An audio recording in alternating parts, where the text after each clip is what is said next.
That mental capacity. I like that car. I'm going to get it. I like that house. I'm going to get it.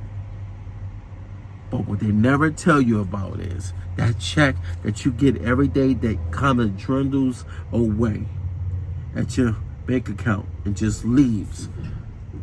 That you will never ever be able to get that back when you keep on spending and spending and spending. That's one thing we don't talk about. The trap of losing majority of your pay before you even see it hit your bank account. A lot of you right now probably look at life like and say, damn, like, is this how much money I gotta make in order to prosper out here?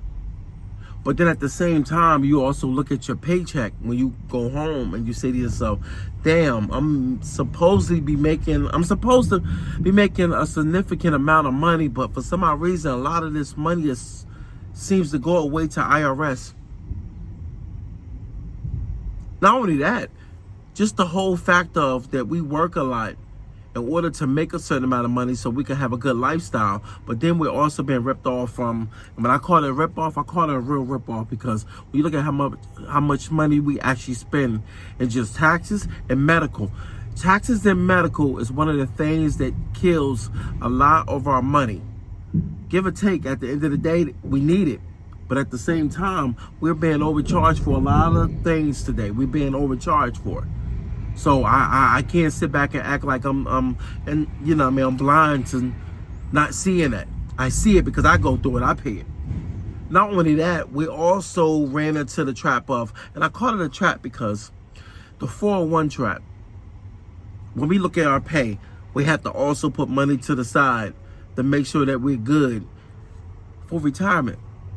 Well, the thing is that I realize the cycle that we live in today is a lot of people grow up not understanding money, including myself. I ain't start understanding money till later on in life. So a lot of times when you start understanding money later on in life, you start understanding that, wait a minute, I probably should put my money into certain things to bring me money back. I also learned that 401k is the slowest way to be able to prosper off your money. Reason why I say that, because people gonna have different perspectives of this, but I'm trust and believe me, I started understanding that it's a lot better to put your money, for me, a lot better to put your money into things that bring you money back, that you can see bring you back, rather than having to be in your late 60s, close to 70 in order to see it. Real estate. Real estate is something that I realized when I purchased my first apartment. I realized it was something that I was like, wow, I now understand why people are able to prosper a lot more out here when they invest their money into assets that bring them money back. When you got people paying you, it's a need, you know. I also understand that when you see your paychecks out here today, how they end up getting swallowed up. You see a lot of cars out here on the road. Along with seeing all the cars today, you also seeing the trajectory of people wanting to have a certain lifestyle, a lifestyle that make them feel comfortable and conducive to life, that make them feel like they made it. So if you feel like you made it, you got to up your car, right? Yeah. No. This is one of the easiest ways for a lot of us to go broke. It's one of the reasons why there are so many cars that are being picked up now and they backed up now. Look it up. Repo Man is working hard. It's a dangerous job too. It's one of the things of the traps that I fell into. I fell into this trap at 20. Started buying nice cars. Next thing you know, traded in, never paid it off. Felt like I was getting tired of the car, so I got another car. It's the same cycle. The next thing you know, the third car. It was a repeated cycle that never stopped. What tends to happen is when we see our paycheck go into our account, it's already spent up before we even get a chance to really figure out what we want to do with it. Reason why you can't figure out what you want to do with it is because it's already spent. Even though it's still in your account, it's already spent. And then if it's not spent, Repo Man coming, you know. And then another aspect is, like, when you look at, they push the homes. They push to a lot of people today, buy your home, buy your home. Buy, don't rent, buy. Well, you know what tends to happen when we in the buy market? We're in the buy market, so what happens is you buy the home, You think you're doing your thing. You read a bunch of books. You listen to a lot of people. But what happened? The water bill come. Electric bill a lot higher than normal. Home insurance, which is tacked into your mortgage. You have to have home insurance in most cases, in most states. Not only that, the upkeep, lawn. Yeah. You kind of get what I'm getting at, right? Remember, that house is still, that house that you go into every day costs gas to keep getting back and forth to that. This is something that's not associated with your house, but in order to get back and forth, gas money got to be spent. So when you look at the gas money and you also look at your car note, you already got that coming out your check. Along with your mortgage. Along with all the amenities that come with that. So already, majority of your money is already spent, depending on how much you make. In most cases, from the studies today, what they show, people don't even have $500 to $1,000 for emergency fund. So I'm in the right ballpark. Plus, I went through it. So now we look at homes, and you look at the build of, like, when you making a certain amount of money and now your check is majority going, damn near maybe sometimes even 60 to 70% of your check. Some people even more than that. And you look at that and they say that they want to take trips. They want to do all these things. Well, guess what? This is when the credit card comes into play. You start leveraging the credit card. The credit card is being leveraged to a point where as though you thinking that's cash. You know it ain't cash, but it feels like it's cash. You know why? Because everything that you purchase with that piece of plastic, you can see in your living room, you can see up in your office. If you have an office, you can see the stuff, items that you buy and purchase, that you put inside your car. Whatever it is, it was purchased through a credit card. This is all off of your check. Now we're looking at, I want to be able to go here and there. When I say here and there, you want to take the kids here. You want to take the wife out. Y'all want to do an outing that day. Whose check is it coming out of? Either yours or hers. At the end of the day, when you see all the money that's being spent today, we're not just looking at the money that's just being spent. We're also looking at what you're being taxed on. We're looking at groceries. One paycheck or two paychecks, depending. But in most cases today, the way the environment is cooking today, most people are going to be single. So we're just going off of one. Because it's easier to manage with one. If you believe that, it's a lot easier to manage. It is. You're looking at the whole overall outcome when it comes to food management. How much money you spending at the market? How much? You spend a lot? Yeah. One grocery shopping. My grocery shopping only go once a month. Once a month. So when once a month, just me and my son, just for a month, I spend at least a good $350 to $400. And that's on a good month. And a lot of times, I used to think that that's all I spent.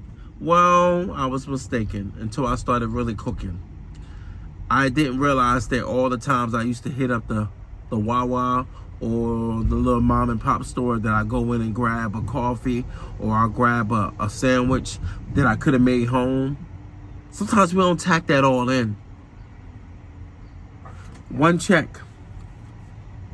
And then, the end of the month, you're looking at the bank statement, or should I say your online statement, and you're trying to figure out, damn, I thought I would have more money left. Oh. And every cycle repeats itself all over again.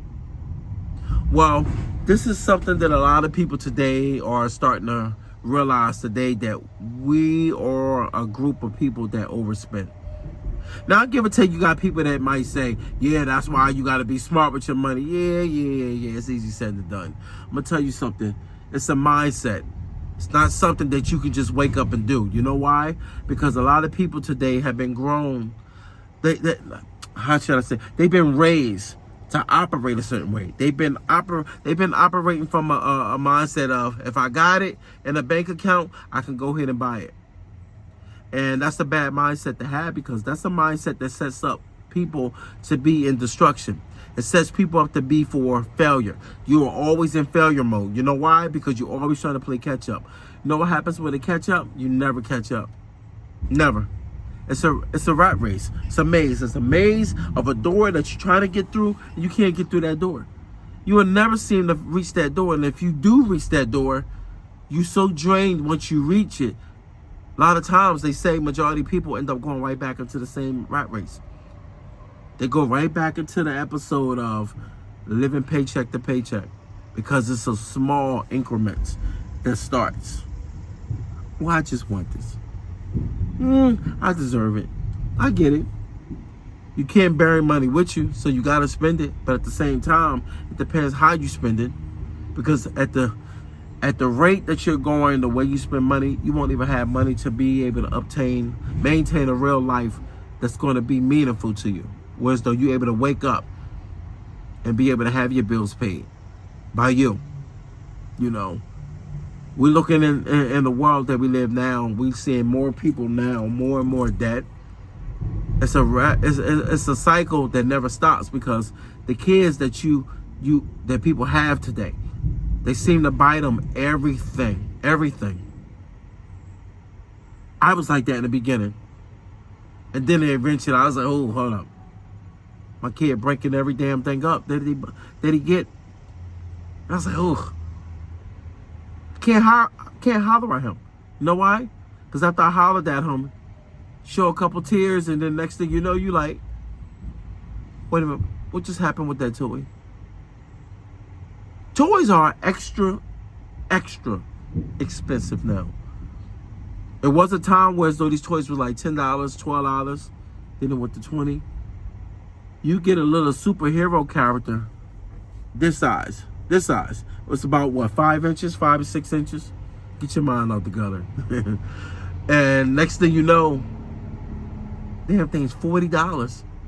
Think I'm lying? Go to Target, go to Walmart, go to different stores. You will see what I'm talking about. And this is a boy I'm talking about, so I can't imagine with the girls. When you look at how much money is being spent, and we wonder why a lot of our checks are just diminished. They just leave. They leave because we really do live above our means. We live above our means so much, to the point where as though we can't even achieve majority of the things that we want to achieve without going into real valuable.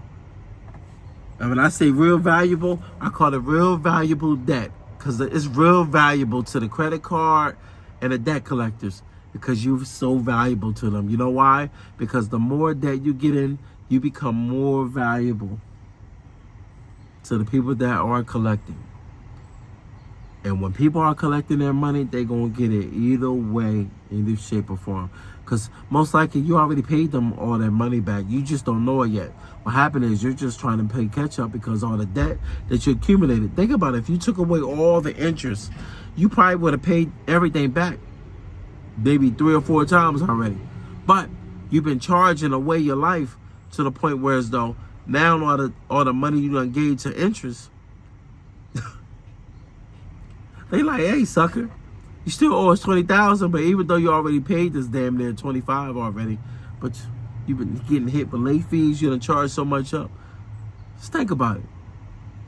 It should make a lot of us today kind of reevaluate the way we actually spend. It's not that you're trying to live out here like you living on an island and you can't spend and you can't live.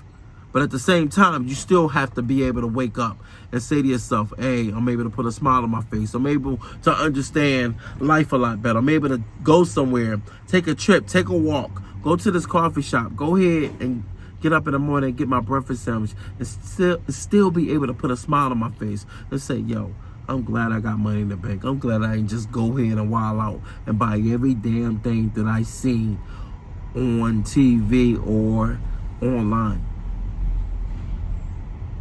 When you look at how much money Amazon made during the pandemic, when you look at how many people that were fake millionaires, they done bought mansions, houses, they made S-class Mercedes cars look like they were affordable. Hell, you had people riding around in a Lamborghini truck. Remember, that Lamborghini truck was running rampant out here.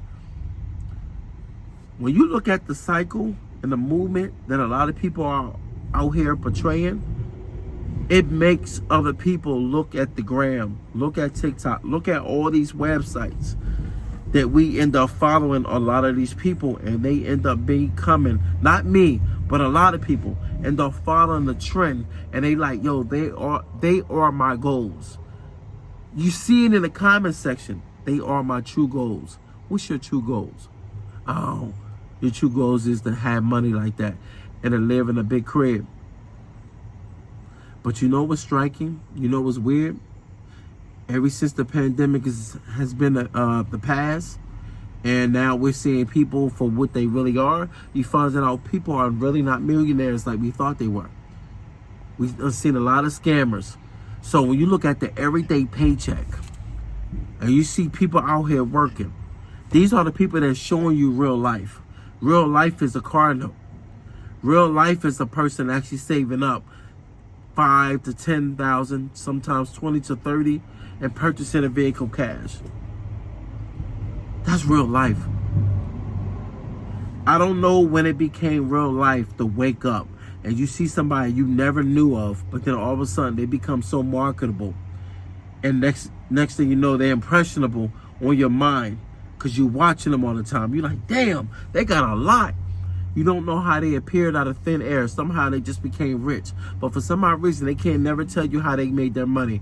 But then all of a sudden, they become a person, an advocate of, this is how you become rich. And then all of a sudden, they tell you how you become rich. That's how they did it. But you still, it does not make sense. You know why it don't make sense? Because you never seen their progress. And you don't understand that progress. They just telling you, you just got to work hard. And you got to believe in God. They keep saying the same thing. I get it. Until you see a pastor that gets locked up for moving money from the church. And then you realize, damn, the pastor's sitting on millions.